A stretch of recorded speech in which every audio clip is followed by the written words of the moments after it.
Assalamualaikum warahmatullahi wabarakatuh. Selamat sore pemirsa dimanapun Anda berada. Jumpa lagi bersama saya Salsa Ayu Amelia dalam program BTV Inspiratif. Menemani Anda di rumah, kita kembali akan berbincang-bincang dengan isu-isu terhangat bersama tokoh-tokoh inspiratif yang ada di Provinsi Jambi.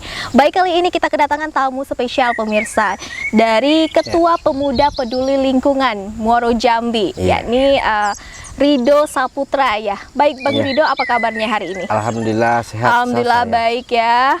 Di tengah pandemi ini kita mematuhi protokol kesehatan dengan menjaga jarak pemirsa. Nah, baik, melanjut obrolan kita nih Bang ya. Sebelum menggali lebih dalam siapakah Bang Ridho ini, seorang ketua Pemuda Peduli Lingkungan pemirsa. Nah, pasti penasaran kan siapa beliau? Nah, kita tanya dulu nih. Sebelumnya kita mengucapkan terima kasih kepada Bang Ridho telah memberikan kesempatan kepada BTV Jambi untuk ngobrol santai bersama kita pada sore hari ini pemirsa. Oke, nah boleh tahu nih Bang, kelahiran mana? Apakah memang asli putra daerah Muaro Jambi atau bagaimana nih Bang? Boleh di-share kepada pemirsa di rumah. Perkenalkan, nama saya Ridho Saputra. Saya asli orang Muaro Jambi, tepatnya di Candi Muaro Jambi. Saya lahir di tanggal 11 bulan 11 tahun 1992. Umur berapa nih Bang? Umur sekitar 29 sampai ke 29. Ya. Termasuk pemuda yang bergiat dalam lingkungan. Udah lama nih Bang? Kami berdiri Pemuda Peduli Lingkungan, kami dirikan itu di tahun 2015. Tahun 2015 ini dan berkembang sampai sekarang. Aktivitasnya seperti apa nih untuk Abang pribadi? Aktivitas Pemuda Peduli Lingkungan ini kami giat dahulu di tahun 2015 itu gotong royong. Gotong royong. Ya, gotong royong membersihkan ruangan terbuka hijau yang tidak dimanfaatkan, kami gotong royong. Sama-sama pemuda Muaro Jambi, dan disitulah terbentuk Pemuda Peduli Lingkungan. Dan sampai sekarang kegiatan itu ngalir, yang mana ngalir sampai sekarang hingga ada sekolah sungai. Apakah di Pemuda Peduli Lingkungan ini memang asli dari latar belakang pendidikan Abang atau bagaimana nih Bang? Kok bisa sih jadi Ketua Pemuda Peduli Lingkungan ini? Pada saat saya kuliah, saya di Universitas Jambi di Ekonomi dan Bisnis. Ekonomi dan Bisnis, saya ngambil jurusan akuntansi. Jurusan akuntansi tapi ke lingkungan. Wah, itu soal pendanaan ya, boleh juga tuh. Iya, terus di situ di semester terakhir di sela-sela kuliah kita berorganisasi. Organisasi dulu saya belajar di organisasi Padmasana. Apa? Padmasana Foundation. Di situ kita belajar sama-sama, dan selesai kuliah kita membuat satu gerakan, yaitu Pemuda Peduli Lingkungan Muaro Jambi. Selesai kuliah langsung bikin sebuah pergerakan ya. Dan sampai saat ini ya Bang ya? Dan sampai saat ini masih berjalan. Kalau dalam hal ini Abang bekerja selain dari Pemuda Peduli Lingkungan, profesi Abang sebagai apa nih? Seorang pengusaha kah? Seorang UMKM kah atau apa? Saya seorang wira swasta. Wira swasta. Oke pemirsa. Nah Bang Ridho ini adalah seorang wira swasta di bidang? Kita di bidang produksi. Produksi dari? Paving blok produksi, terus distribusi juga. Usahanya namanya itu Ridho Kencon Blok. Ya, lokasinya di mana nih? Lokasi usaha itu ada dua, di Candi Muaro Jambi juga ada produksi, terus di Kota Jambi juga ada, tepatnya di kebun kopi. Wah, nih kalau pemirsa di rumah kalau mau order paving block namanya, langsung aja menghubungi Bang Ridho Saputra nih. Nah, dari Pemuda Peduli Lingkungan, Bang Ridho ini termasuk seseorang yang inspiratif pemirsa. Nah, selain itu juga dari latar belakangnya yang memang menyukai dari lingkungan tersebut ya Bang ya, suka banget ya dari dulu ya, sehingga membuat suatu pergerakan Pemuda Peduli Lingkungan dan menjadi ketuanya. Boleh tahu nih berapa anggota? Anggota kita 40. 40 anggota itu dari berbagai, memang khusus Muaro Jambi ya? Atau dari berbagai daerah seperti kecamatan gitu? khusus kawan-kawan atau pemuda Muaro Jambi saja? Pemuda Muaro Jambi, tapi kita punya relawan. Kalau di luar, misalnya luar dari Muaro Jambi, kita punya relawan. Ada relawannya berarti ya?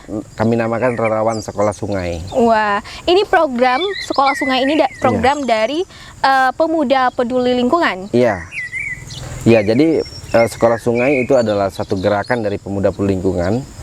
Yang mana kegiatan ini salah satunya Suara dari Hilir, Suara dari Hilir Sungai Batanghari.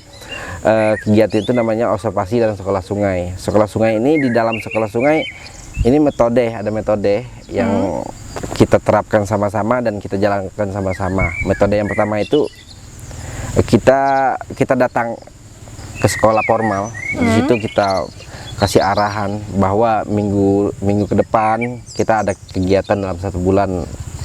Nah, materi ringan tentang lingkungan kepada anak-anak sekolah formal.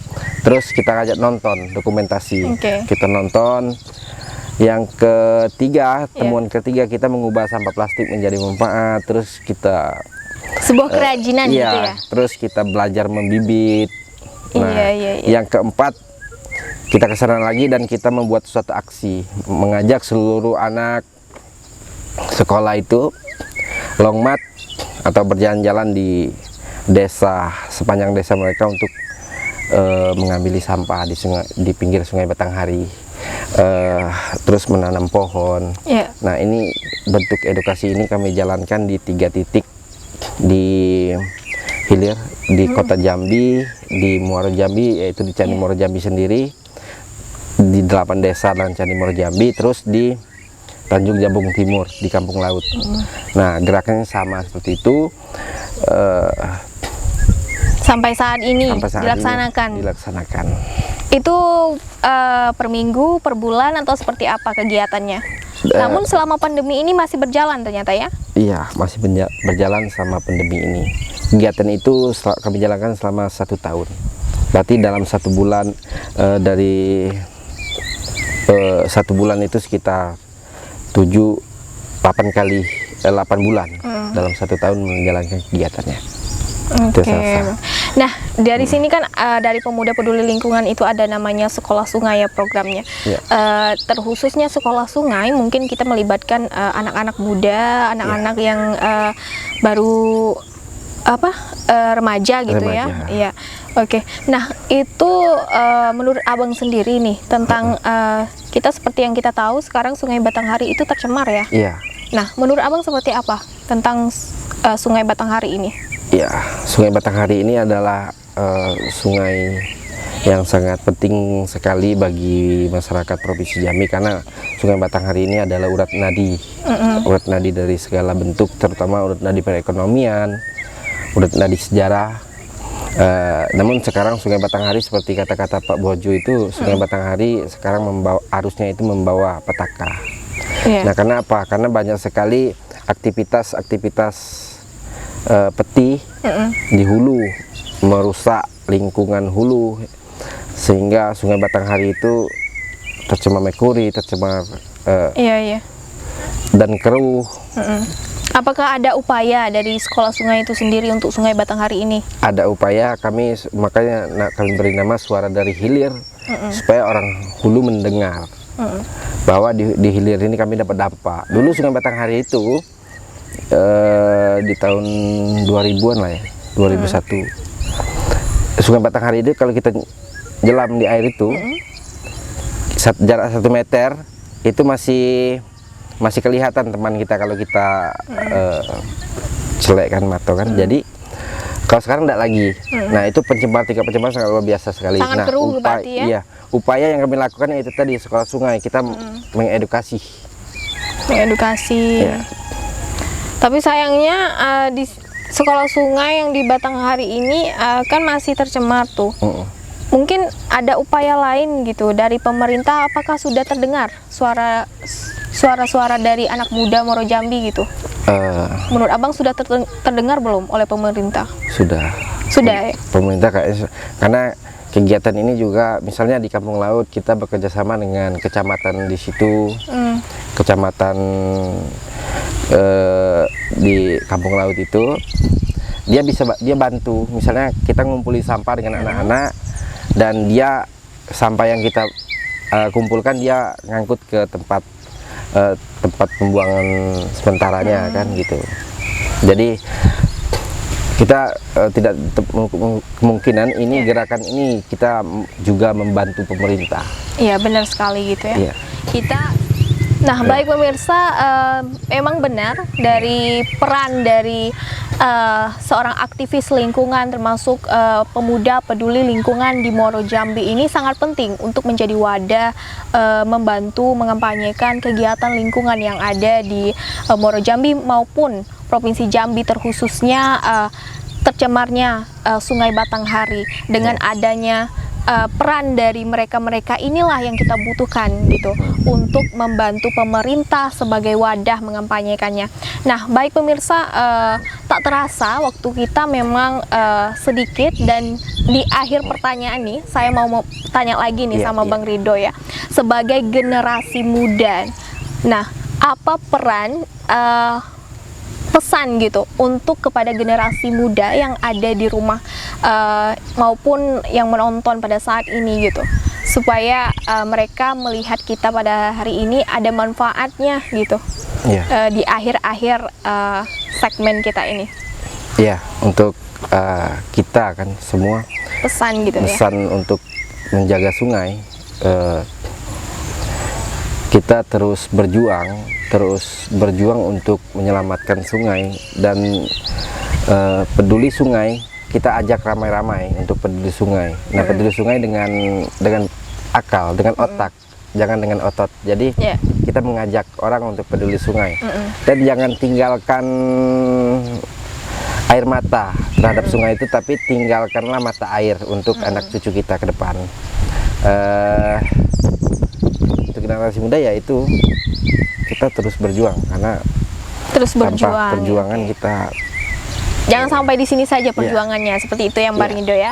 Oke, baik pemirsa, pesan dari Bang Ridho sendiri untuk memotivasi pemirsa di rumah adalah jangan pernah untuk putus berjuang, karena perjuangan itu jangan sampai di titik ini saja, namun akan terus berlanjut, karena kita generasi muda harus bisa menjadi inovasi yang terbaru untuk diri sendiri maupun membantu masyarakat di sekitar kita gitu, termasuk di bidang lingkungan ini pemirsa.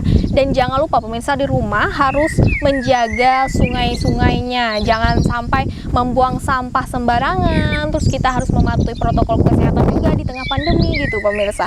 Nah, oke, baik pemirsa, tak terasa waktu saya menemani Anda sangat terbatas.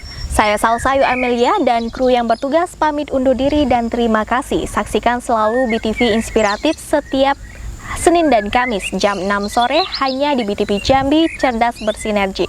Wassalamualaikum warahmatullahi wabarakatuh. Ya. Terima kasih Bang sudah menyempatkan bersama BTV.